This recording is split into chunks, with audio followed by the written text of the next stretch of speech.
여러분 너무 힘드시죠? 코로나 때문에 모두 지친 것 같습니다. 저도 70년 이상 세월을 살아왔지만 전염병 때문에 1년 이상 어려움을 당해보기는 처음입니다. 어른들의 말을 들어보면 해방되고 난 후에 아주 큰 전염병이 있었는데 호열자라고 했습니다. 그래서 많은 분들이 돌아가셨다고 합니다. 그 중에 저희 할아버지도 그 호열자에 걸려서 돌아가셨다는 말을 들었습니다. 그러나 후에는 크고 작은 전염병들이 돌았지만은 그렇게 많은 시간이 걸리지 않고 극복한 거로 압니다.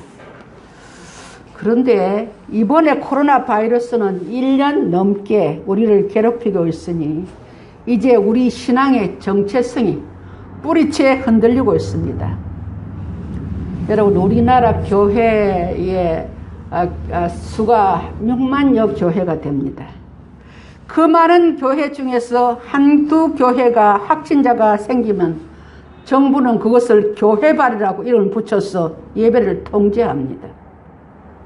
궁여지책으로 영상예배를 드려라 하고 지시를 내리고 있지만은 사실 여러분, 영상예배는 예배라고 할 수가 없습니다. 예배는 하나님의 존전에 나와야 예배가 예배다워지는 것입니다. 그러면 우리가 그리스도인에서 바른 정체성을 가지려면 어떻게 해야 될까요? 오늘은 사도행전에 나오는 비로소 그리스도인이라는 제목으로 말씀을 전하고자 합니다.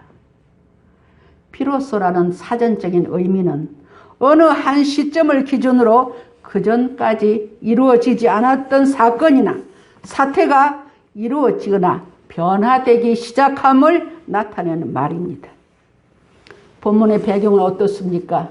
사도행전 7장에 나오는 스데반 집사의 순교로 기독교인들이 많은 박해를 받아서 다 흩어졌습니다. 베니게, 구브로, 수리아, 안디옥으로 피신했어. 그들은 그곳에서 자신의 목숨을 보존해서 숨어있는 게 아니라 담대하게 하나님의 복음을 전하자 많은 안디옥 이방인들이 회개하고 주 앞으로 돌아왔습니다. 이때 안디옥의 불신자들이 그들에게 붙여준 이름이 바로 그리스도인입니다. 그리스도인이라는 것은 그리스도를 따르는 자, 그리스도인의 추종자, 그리스도에게 속한 자라는 뜻입니다. 이런 연고로 안디옥은 최초의 이방 선교가 시작된 곳이기도 합니다. 박해를 피해간 성도들이 어떻게 했기에 믿지 않는 이방인들로부터 그리스도인이라는 이름을 얻게 되었을까요? 첫째는 고난을 통과해야 비로소 그리스도인이 됩니다. 19절에 보니까 그때의 스데반의 일로 일어난 환란으로 말미암아 흩어진 자들이 베니게와 구브로와 안디옥까지 이르러 유대인에게만 말씀을 전하는데 라고 말씀하고 있습니다. 그들은 스데반의 일로 일어난 대박해로 인하여 온 땅에 흩어진 예루살렘 교회 교인들이었습니다. 우리가 흔히 쓰는 디아스포라, 흩어진 유대인들이라는 뜻입니다. 이유가 무엇이든지 흩어진 성도들이 고통이 컸음은 분명합니다. 그것은 다른 이유가 아니라 예수를 믿는다는 이유로 이런 고난을 당하니 얼마나 억울합니까? 그 당시에는 여러분, 예수 믿는 사람을 이단이라고 그랬습니다. 요즘 우리가 이단을 경계하지 않습니까? 그러니까 얼마나 박해가 심했겠습니까? 그런데 보십시오. 이들을 통해서 어떤 일이 일어났습니까? 베니게와 구브로와 안디옥에 복음이 전파되었습니다. 특히 안디옥에는 최초 이방인 교회가 이들을 통해 세워졌습니다. 그런데 우리는 안디옥 교회가 세워진 것만 생각하지 이 교회를 세운 자들이 우리가 상상하지도 못할 어마어마한 박해와 고통 가운데 있었던 성도들이라는 것을 생각을 미처 못합니다. 성도가 주님 안에서 당하는 고난을 무의미한 것이 하나도 없습니다. 거기에는 분명한 하나님의 뜻이 있습니다. 지금 우리가 코로나로 당하는 이 고난은 내 믿음을 하나님의 저울에 달아보는 순간인 줄 믿으시기 바랍니다. 여러분, 교회는 두 부류의 사람이 있습니다. 오해하지 말고 들으시기 바랍니다. 교회는 교인이 있고요, 그리스도인이 있습니다. 교회는 교회 마당만 밟고 다니는 소위 종교인입니다.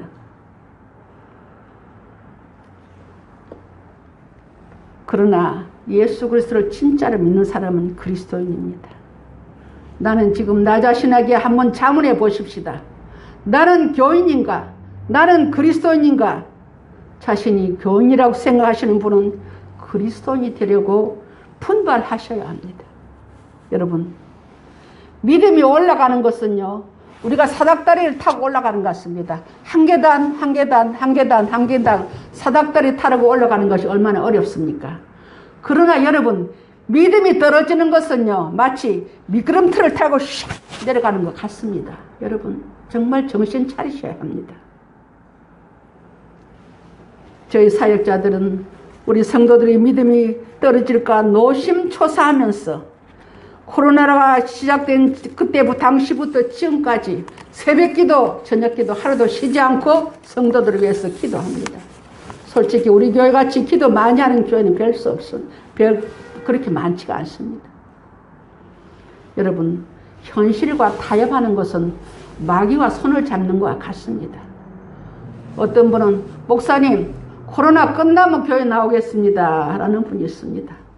어떤 분은 교회 직분을 받았으면서도 코로나 시작되고부터 지금까지 교회 한 번도 주일 안 나옵니다. 여러분, 코로나 끝나면 그 믿음이 그대로 유지될까요? 세상 사람들과 똑같이 됩니다. 성경은 우리에게 말씀합니다. 두렵고 떨림으로 너희 구원을 이루라고 했습니다.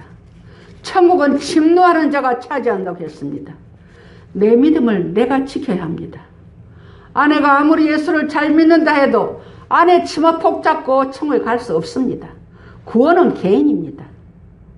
어떤 어려운 가운데서도, 어떤 고난 가운데서도 믿음이 떨어지지 않도록 내 믿음을 지켜야 합니다. 아멘입니까? 내가 믿음의 길을 선택할 수 있는 시간은 내 생명이 붙어 있는 그 시간입니다. 부자 집 앞에서 부스러기로 생명을 연장하던 나사로가 천국에 갔는데, 부자는 하나님 믿지 않았기 때문에 저 음부 깊은 불구덩이 안에 들어있습니다. 아브라함이여, 저 나사로 통해서 내 입에 손가락에 물 한 병을 때 내 혀를 서늘하게 해주소서 했지만은 결코 그것은 이루어질 수가 없는 것입니다. 믿음은 내 생명이 붙어 있을 때에 내가 선택할 수 있는 길인 걸 믿으시기 바랍니다. 제가 봉일천 주민들로부터 비로소 목사로 인정받은 이야기를 드리려고 합니다. 제가 쓴 책에서도 나오는 이야기입니다만은 2002년 1월 달에 저 송촌 아파트에서 설립 예배를 드렸습니다. 그리고 그해 7월에 이곳으로 이사 왔습니다. 근데 이곳 주민들의 반응이 세 가지로 나왔습니다. 첫 번째는 여자 목사는 처음 봤다고 했습니다. 20년 전만 해도 여자 목사가 그렇게 많지가 않았어요. 그러니까 이 봉일천 지역에 여자 목사는 처음 봤다고 나를 목사로 인정하지 않았습니다.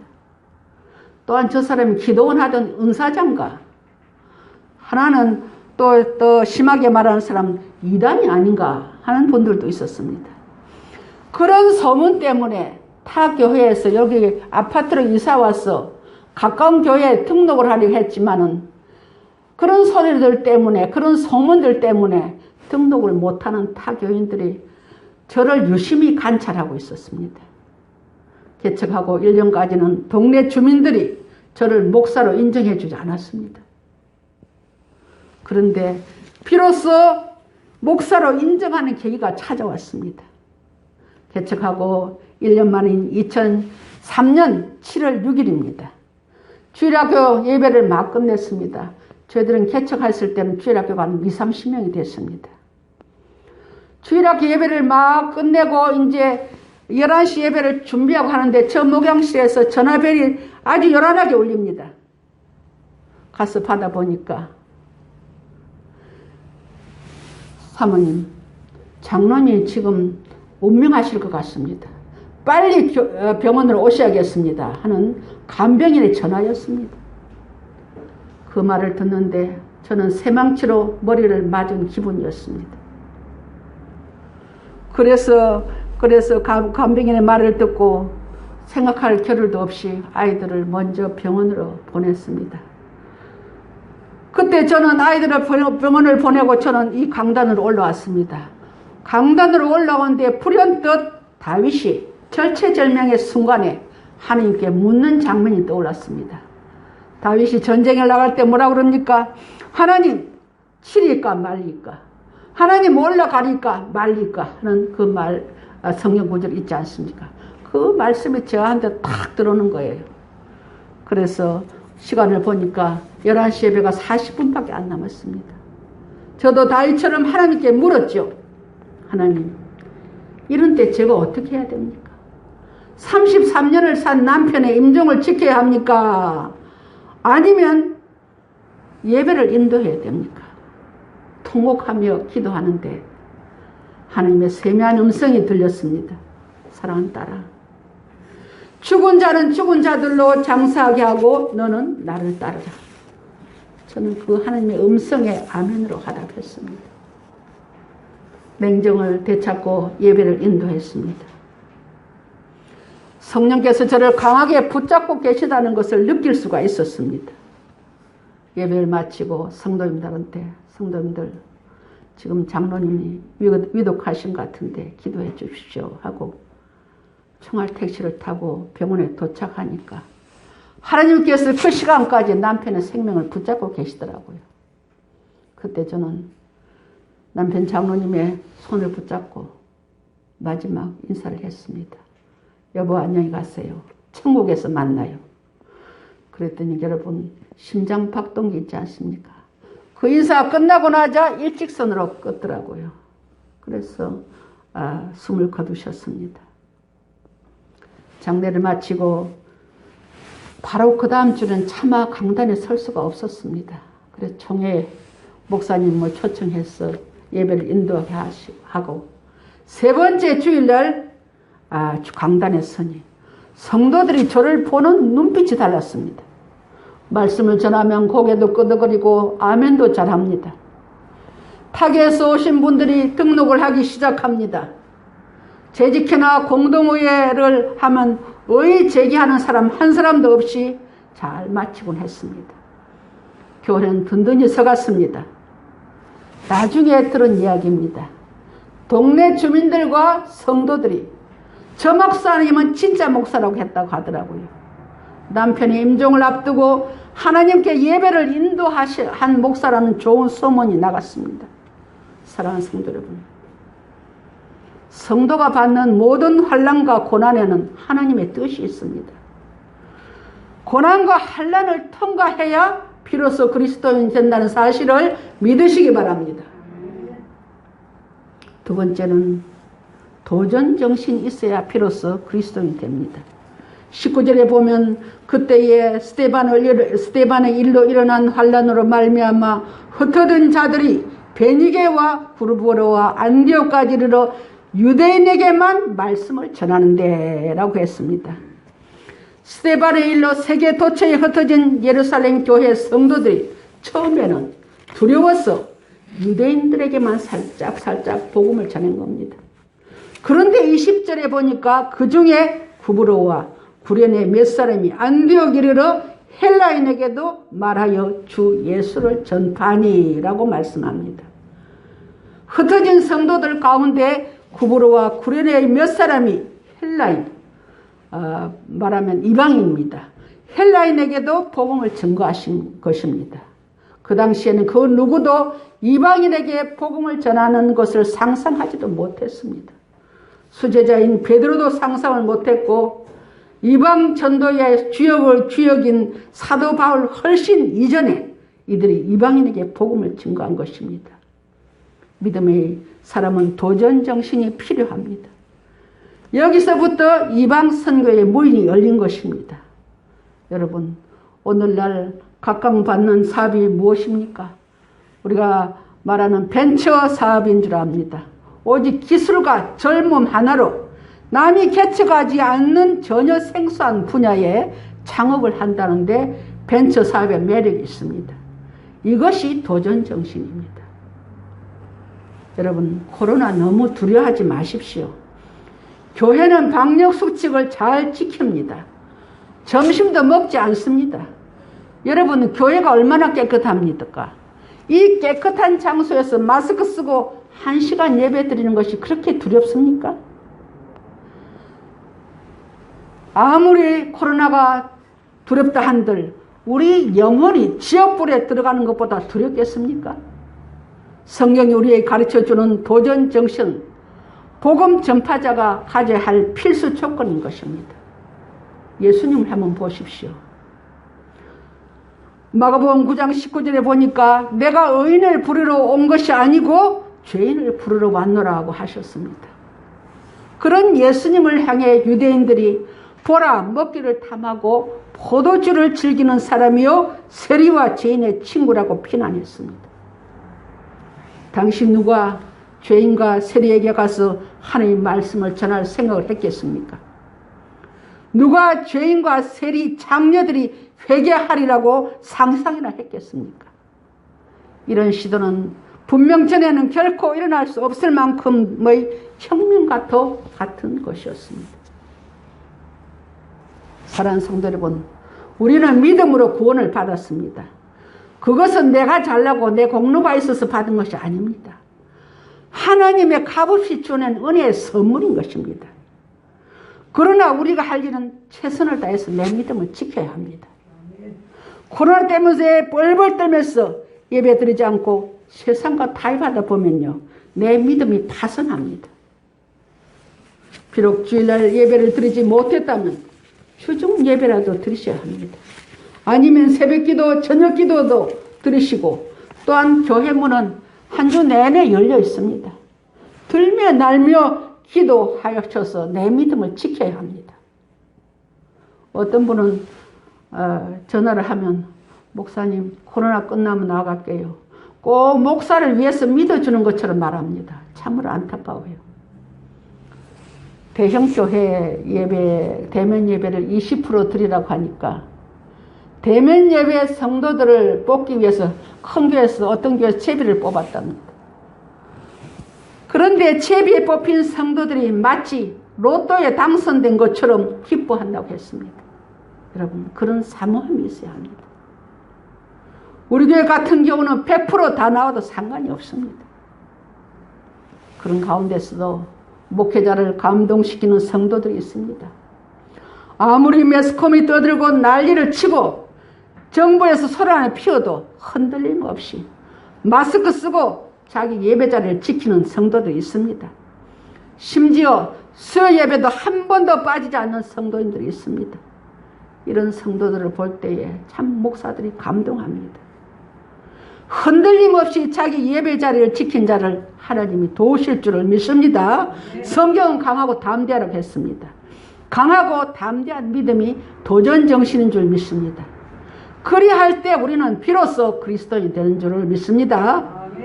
세 번째는 좋은 소문의 주인공이 되어야 비로소 그리스도인이 됩니다. 22절에 보면 예루살렘 교회가 이 사람들의 소문을 듣고 바나바를 안디옥까지 보내니라고 말씀합니다. 예루살렘 교회가 이 사람들의 소문을 들었다는 것입니다. 곧 안디옥의 많은 헬라인들이 예수를 믿게 된 사실에 대한 소문이 예루살렘 교회까지 들렸습니다. 예루살렘 교회는 기독교인들의 모교회입니다. 그래서 어떤 어려움이 있으면 예루살렘 교회에다 문의합니다. 소문은 여러분 대상을 가리지 않습니다. 내가 원하든 원치 않든 소문은 나게 때가 있습니다. 그러면 어떤 소문이 나야 될까요? 좋은 소문이 나야 합니다. 오늘 본문에 보니까 좋은 소문의 주인공들은 이름을 밝히지 않습니다. 이름 없이 빛도 없이 복음을 전해서 교회가 좋은 소문이 나게 했습니다. 이 소문을 들은 예루살렘 교회가 바나바를 안디옥에 파송합니다. 바나바는 어떤 사람입니까? 24절에 보니까 바나바는 착한 사람이요 성령과 믿음이 충만한 사람이라고 했습니다. 아주 믿을 만한 사람을 안디옥 교회, 예루살렘 교회가 파송합니다. 바나바가 안디옥 교회 가서 안디옥 교회 형편을 딱 보니까 이곳에 적임자는 바울이라는 것을 확신하게 되었습니다. 그래서 바울이 지금 어떤 상태에 있습니까? 유대인들이 바울을 죽이려고 그냥 눈에 불을 켜고 있습니다. 그래서 바나바가 바울의 고향인 다소에 피신을 시켜놨습니다. 그런데 바나바가 피신에 있는 바울을 불러서 1년간 열심히 큰 무리를 가르쳤습니다. 그런데 어떤 일이 일어났습니까? 우리 한번 26절을 한번 읽어볼까요? 26절 본문 26절 한번 같이 읽겠습니다. 시작. 만남에 안디옥에 데리고 와서 둘이 교회에 1년간 모여 있어 큰 무리를 가르쳤고 제자들이 안디옥에서 비로소 그리스도인이라 일컬음을 받게 되었더라. 아멘. 오늘 우리가 주목하지 않으면 안 되는 매우 인상 깊은 말씀이 있습니다. 안디옥에서 비로소 그리스도인이라 일컬음을 받았더라. 그리스도인이라는 앞서 말씀드린 대로 그리스도의 추종자, 그리스도의 제자라는 뜻입니다. 이 호칭은 안디옥에서 처음으로 불려졌습니다. 그런데 중요한 것은 이러한 이름을 안디옥 교회 성도들이 스스로 붙인 것이 아니라 이름을 붙인 것은 예수 그리스도를 믿지 않는 불신앙의 이방인들이었습니다. 불신앙의 이방인들이 볼 때 안디옥 교회 성도들은 진짜라는 것입니다.